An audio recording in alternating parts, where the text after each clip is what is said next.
Good morning, students. Welcome to this presentation on the second part of research methods in rural development. In the first part, we spoke about the importance of fieldwork and dissertation in the MA program in rural development. In this portion, we shall be talking about the preparation of tools for data collection, as well as details about the conduct of interviews and the need and importance and the way to go about preparing the project proposal. Now, coming back to the tools of data collection, one of the important thing or a tool is the preparation of interview schedule. Interview schedule is a tool which can be prepared keeping in mind all the objectives that you have spelled out in your project proposal.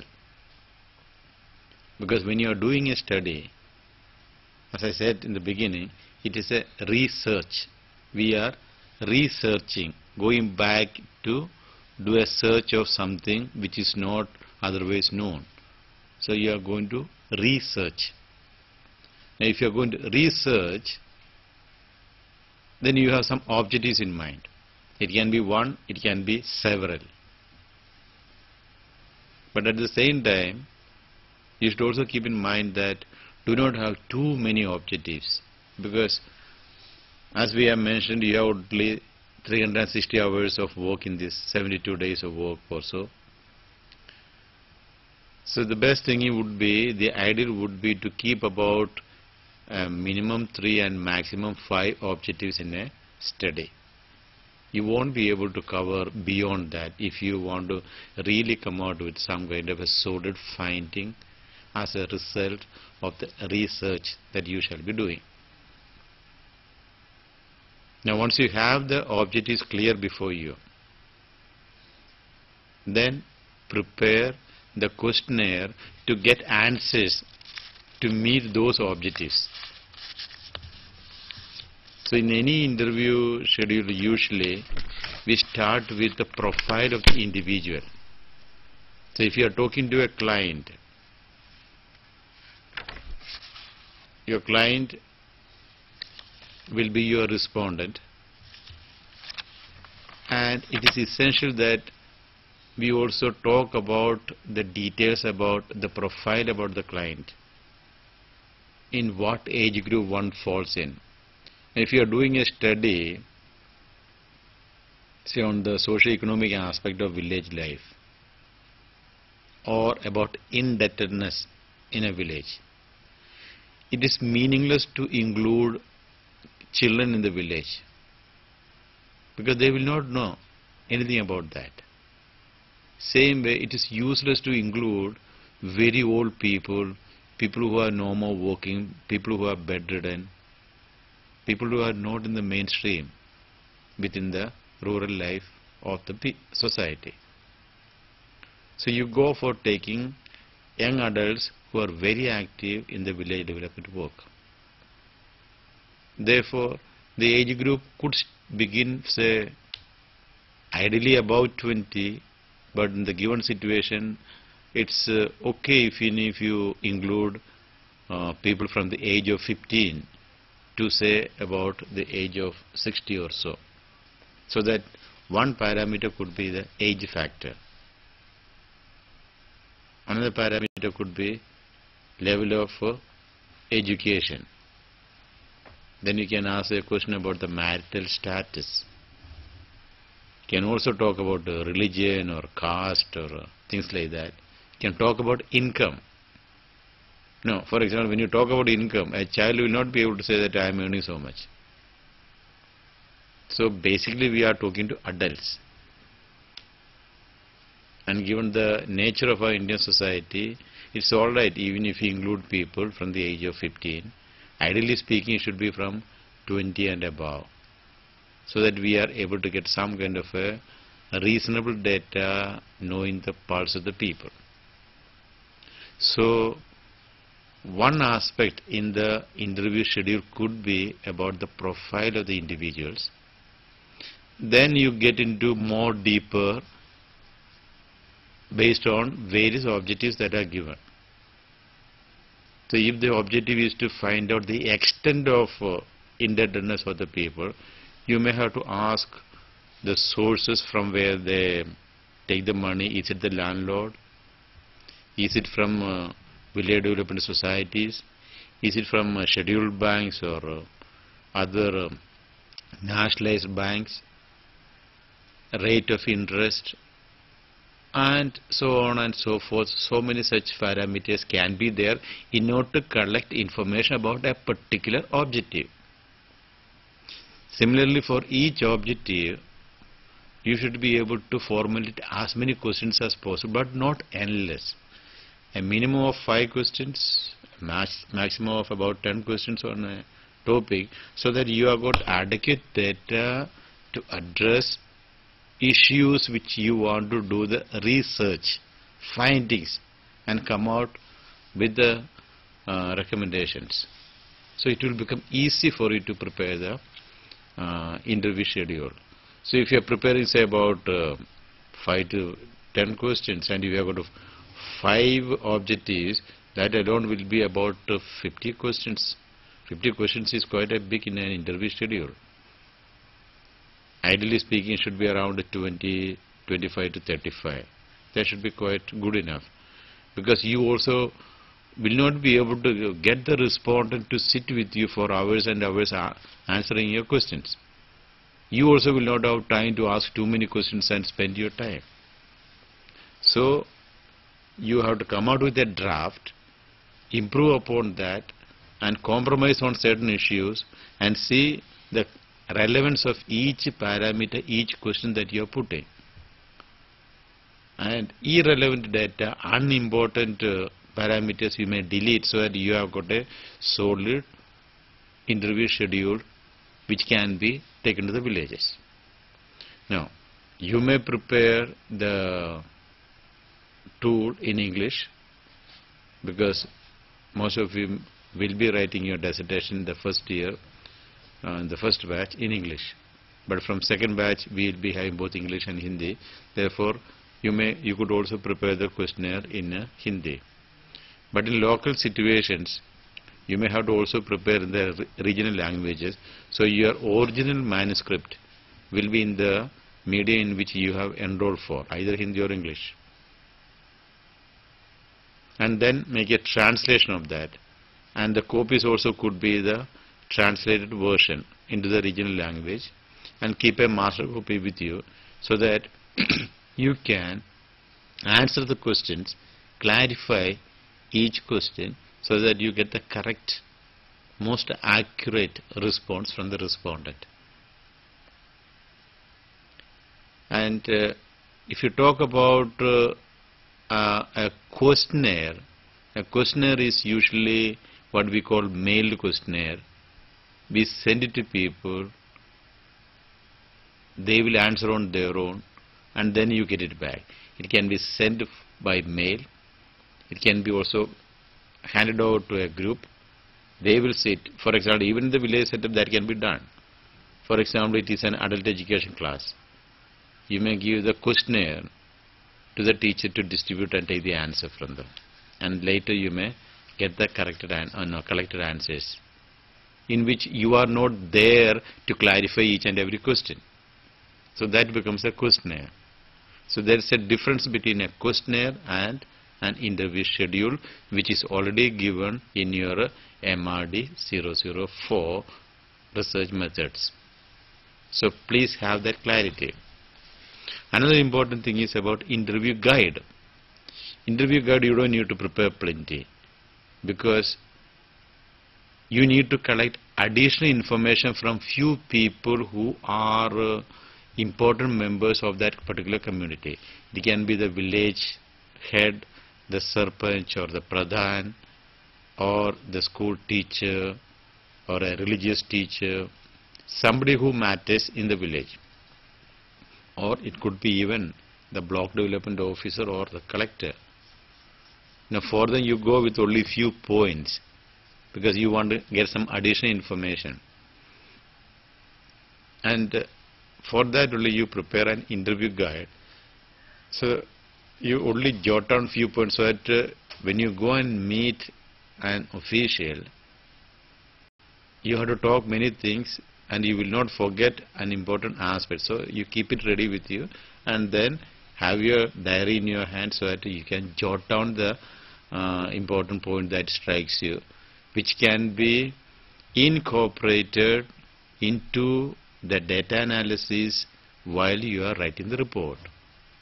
So when you, for example, talk about the age group of the villages or the indebtedness about the villages, the information given by the client or the respondent is one most important thing.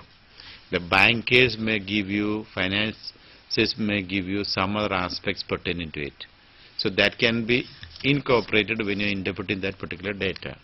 So it will be helpful to have an interview guide. And that gives you all other information which cannot be got from the respondent. Then you can also have an observation guide, because going to the village, meeting people and writing is one aspect, but going around and observing the village in order to collect information on that particular topic of your research is also important.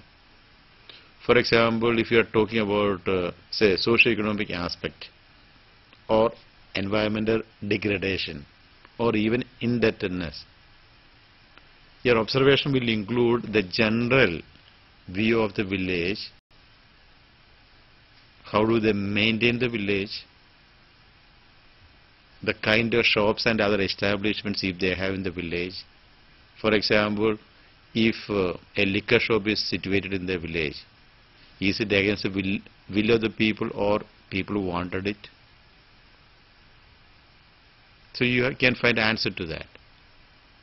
Whether people have strong, locks and keys for their house, or okay, they have trust on people, so they don't bother about. There is no question of threat about stealing and theft and things like that around.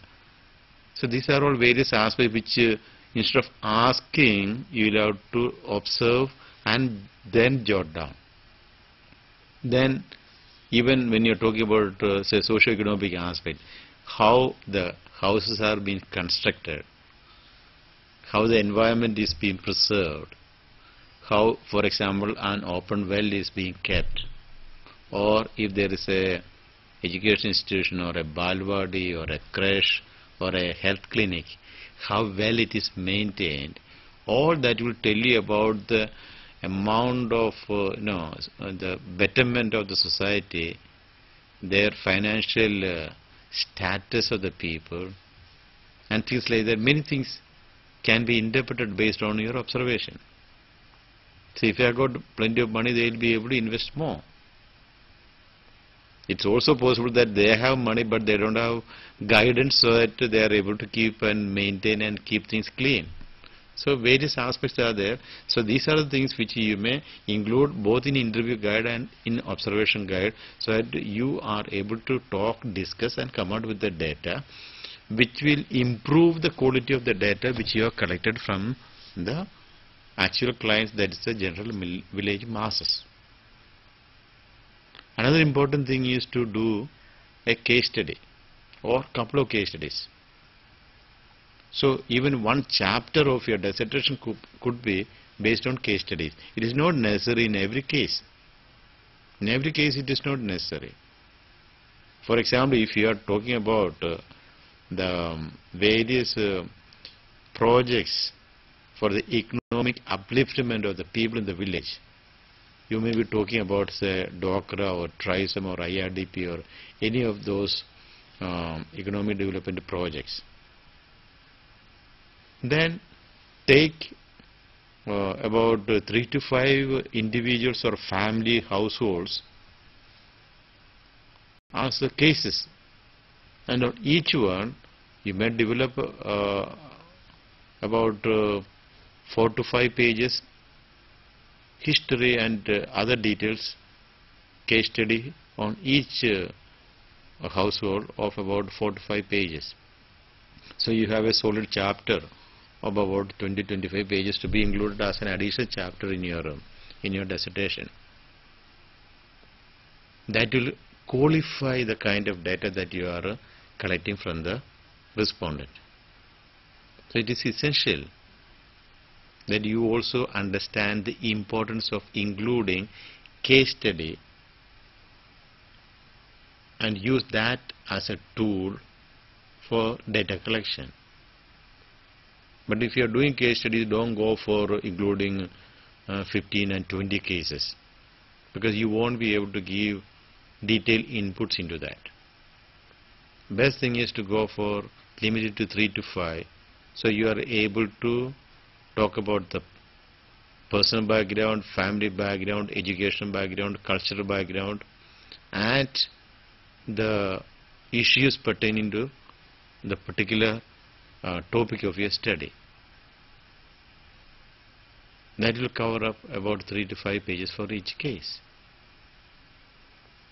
And then once you have prepared the tools of data collection, all this what I was narrating so far, like the questionnaire, the interview schedule, the observation guide and the interview guide and the case study, all these are tools for your data collection. Now there is a component or an item that we suggest, that is pre-testing of your tools. So you take about 5 to 10% of your sample size. So if you are going to collect data from say about 100 or 120 people, you could first collect data from about 10 people on a trial basis and then see how they are answering, and you may come across some of those questions which are very irrelevant, in which case you can delete those. You may find that for getting some other data you may have to add 1 or 2 more questions. So this pre-testing exercise will help you in that.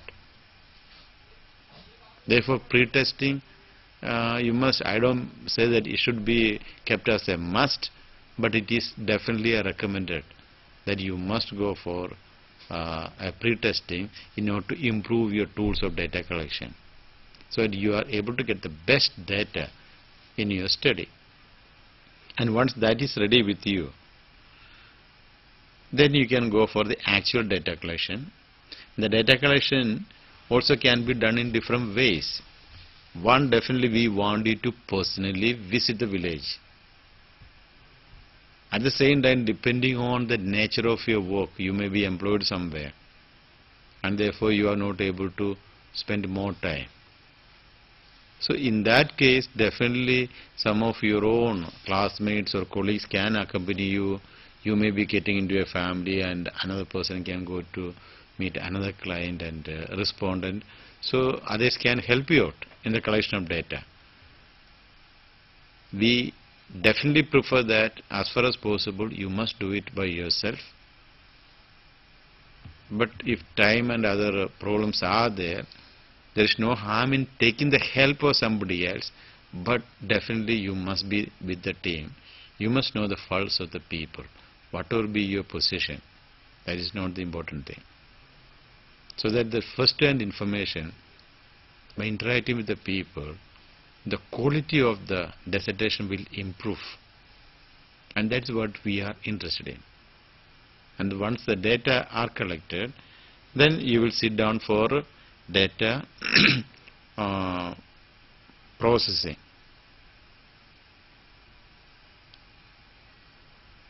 In data processing also you will be seeing the kind of questions that are there and to what extent the people have answered, and you may also come across a couple of individuals who have answered could not answer those questions properly, or they were not in the know-how of things. So including such questionnaire will not be of any use to you. So such questions you may discard. There can be few interview schedules in which over 90% of the answers were given quite accurately and few have been missed out for one or other reasons. For example, if you ask what age group you belong to, sometimes people may not be interested in revealing, or the extent of indebtedness that a person has, one may not be interested in revealing. So in such cases, you may have to do a little bit of homework, and whatever is missing, you may have to fill in the gap and then go for tabulation and data interpretation. Now, after the preparation of all these interview schedules, the process of data collection, that's very important, in which how are you going to take the interview and how are you going to analyze the data. These are two important aspects, and I would request my colleague here, Mr. Gurupada Saran, to talk to you about these aspects of the tips for conducting an interview, as well as other details regarding data analysis and so on. Mr. Saran. Yeah, thank you, Professor Thomas. I would like to discuss about how to conduct the interview, for which there are some tips which already given to the students for better conducting the interview. To get the proper response from the interview, to get the proper response from the respondent, there are some tips which has to be followed by the researcher or the students. First of all, ask the question only once at a time. Don't confuse the respondent. They give 2 or 3 questions at a time and get the response confused. So it is better to ask only one question one at a time. Then repeat the question if he or she doesn't understand. Let him understand the questions properly and get the response accordingly. And it has to be make sure the respondent get the questions, understands the questions. Then only he will be in position to respond your question, which will help to conduct your study. Then listening is a very important tool for the researcher. Listen carefully what the respondent's answer is. Just you listen and jot it down or note it down in the interview schedule or even in your diary. Observe the respondent's facial expression. It could be anger, surprise, various gestures, tone, or these sort of things which is already explained through his body language. Then allow the respondents to answer the questions the sufficient time. Not necessarily within 2 or 3 minutes he or she has to respond. No. Give him some more time to get the response which already you have asked through your interview schedule. Then do not show of surprise like anger, any shocking or any other unexpected emotions during the interview process. Then maintain a neutral attitude. If any controversial issues you are going to ask, then don't give a response. Just you try to become a neutral. If sometimes political issues, it is very much controversial. So you try to become a neutral and get the actual responses of the respondent during the interview. Take note of the answers which may be vague, ambiguous, but still you take a note of these answers. Use the tact and skills in getting the subject back to the area of inquiry if he strays too far away from the original questions. So you have to guide the respondent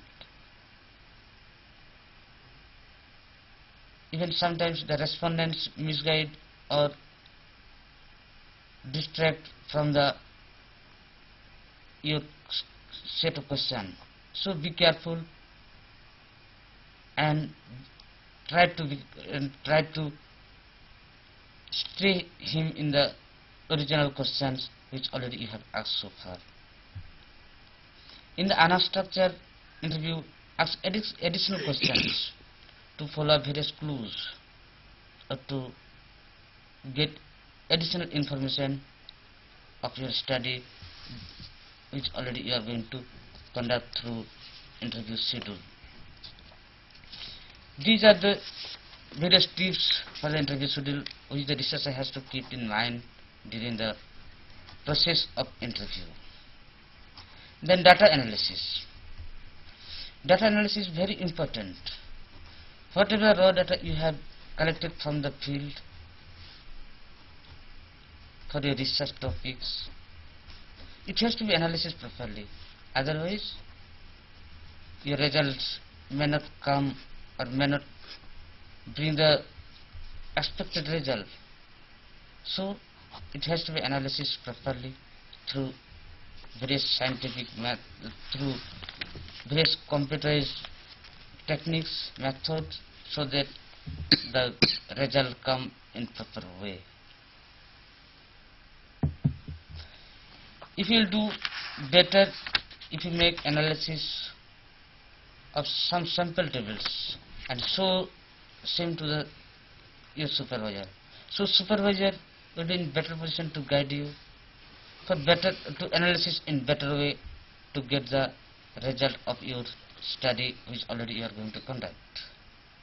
So data analysis is very important. It can be done in manually or in computer also. So your raw data has to be converted to convert it for your result of your study. So these are the analysis which you have to be very careful and during your analysis and get the result accordingly. Then comes the report writing. Report writing is very important of your study. Whatever study you have conducted so far, you have been collected through interview schedule, observation, case study, and various other methods. And then you have analyzed the whole raw data. And based on your data analysis, now you are going to write a report. This is narrative report. In the report, usually it has to be 4 to 6 chapters of the report. In the report writing, in the first chapter has to be introduction, that means what, why, how. Why you have been conducting the study. Some justification has to be there. How, why, and what. This is in first chapter. In introduction chapter itself, it has to be reflected. Then second chapter. The second chapter should include your research design. How you have designed your research work and review of literature. Review of literature. What are the literature available on the particular topics you have studied so far? For instance, we can say, suppose you have studied rural tribal children's status of ICD, impact of ICDs on tribal children. So first of all, you have to look into the various materials available in the library or website or various journals, books. First of all, you have to study all this literature, and then you have to find the gap. What are the other literature already have studied the same problem, but still there is a gap that you have which you are going to fill up the same gap.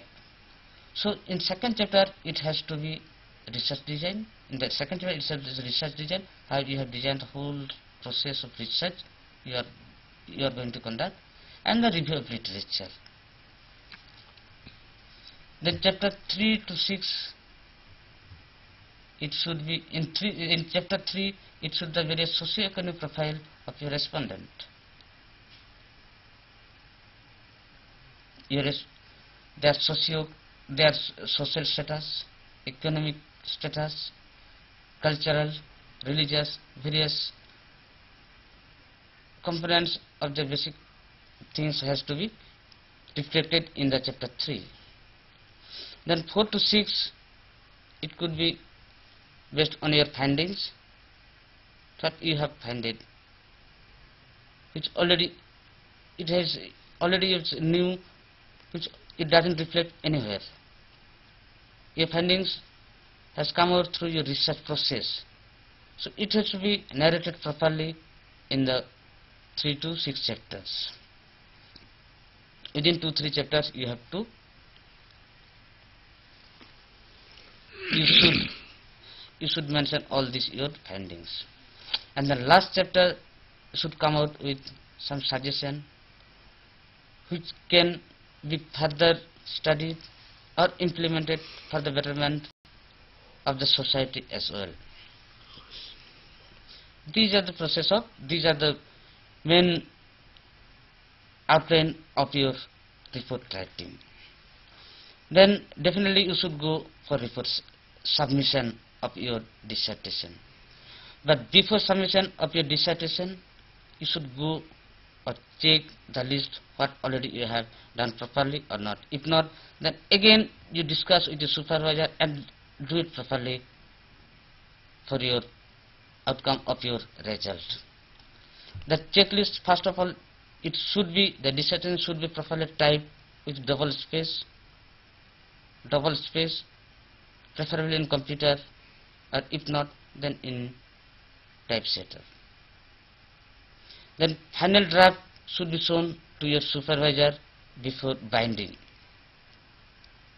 You must read the type version and correct the various typing errors.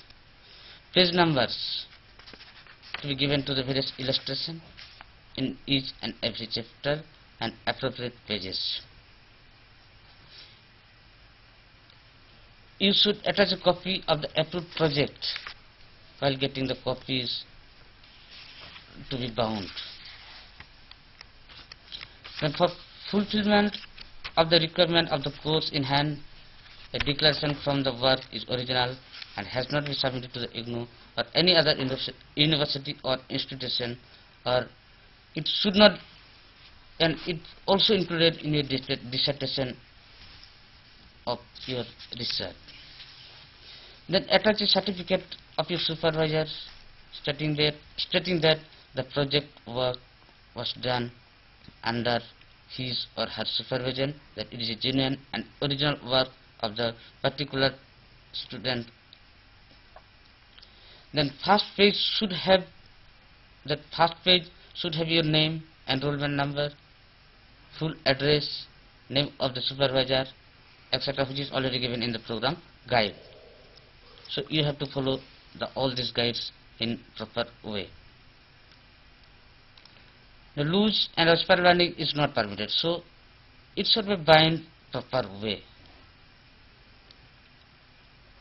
Then proper binding is to be done with hardcover. Page is preferred with whatever maybe color is given in the program guide. It has to be followed properly according to the school, or according to the School of Continuing Education, what already we have been mentioned in the program guide. Then keep 2 copies of your work done. 2 copies of the project work are to be prepared. One has to be submitted to the university and one has to be kept for your personal use, personal copy. And then one copy is mailed to the registered SRE for evaluation.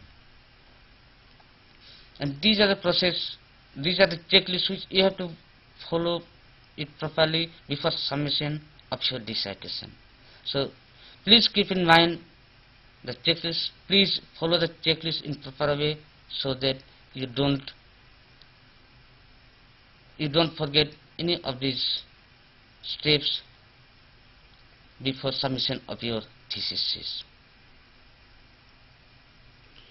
Well, students, you have heard about the importance of interviewing and then how to go about writing your report and the importance of going through the checklist. Now, once again, I would like to talk to you about the kind of proposal that you shall be making, because that's very important. After discussing with your fieldwork supervisor, prepare a project proposal of about 8 to 10 pages. It should not be in one paragraph or one page. About 8 to 10 pages, so that you have complete clarity about what you are going to do. So, as I said in the beginning, give a brief title which will talk specifically about the kind of a topic on which you want to do the study, and the topic should be related to your field of interest. So that if you are working with a banking sector, if you are working with an NGO, so depending upon the kind of work that you are already involved, most of you are already working, and some of you may not be working, but you may be interested in working on a particular area. So choose such kind of an area and devote your time and energy to collect information on that.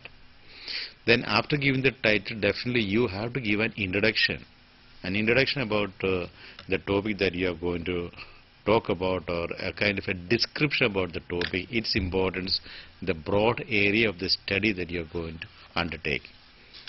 And then comes the statement of the problem, the nature of the problem that you want to study. So many things are already known, many unknown things are there, or some things are there for which sufficient clarity is not there. Therefore, you may have to go for deeper study. And naturally, the objectives will follow from that once you have the statement. And I said earlier, have about 3 to 5 objectives and not 25-30 objectives, which will not be practical in nature for you to do the study. And in many studies, people do frame hypotheses, possibility of certain phenomena, which you are not very sure about. For example, you may say that the villages are poor, that's why they are not sending their children to school. Or you may say that the female population is not able-bodied persons, and therefore they are not able to work in the field and economically beneficial. That's why in the rural areas people go for female feticide. So these are some of the speculations, what we call hypotheses. You have certain apprehensions, certain feelings, so you develop a hypothesis. Now you are testing the hypothesis through the objectives and the field study that you are doing. So the outcome of the study, what we call the thesis or the dissertation, will specifically say whether you have tested the hypothesis, and after testing the hypothesis, have you found that one to be correct or incorrect. It is possible that you have framed a hypothesis, you went for doing the testing of the hypothesis, and you found that your hypothesis was wrong.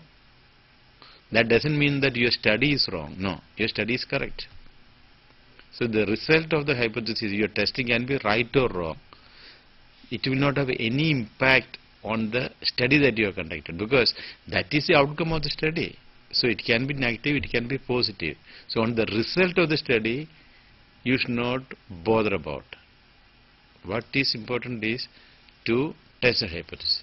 Now, in an MA program, we don't insist that you must have hypothesis, because usually hypothesis we give for advanced studies like MPhil and PhD and beyond. Even in many MPhil and PhD programs, people do not have hypothesis.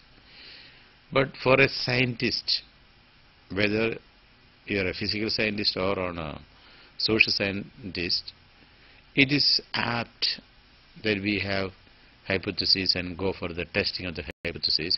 That makes your thesis more stronger, more authentic, more value based, or more valuable in nature. And that will also give you more motivation to do further studies of similar or other topics. And you really become a kind of a social scientist, a researcher who will be continuously doing research on various aspects. And if you really come out with a good volume, a good study, you can even go for publishing it. Not only in the form of a paper, it can be a research publication even in the book of in the form of a book. So you have the options with you. So it is not necessary that you must go for a hypothesis. However, people who already have a PhD or an MPhil, or who have already undertaken many researches, there are many type of people who join for our program. Even I keep telling every time, in the first batch of a PGDRD course in 1992, we had about 98 students who already had a PhD or an MPhil. And many of them were already teachers or lecturers or professors in universities and colleges. And they had joined for our program. So whatever we tell here has implication to some extent to some of you. Everything is not having any implication to all of you. So it will vary from people to people.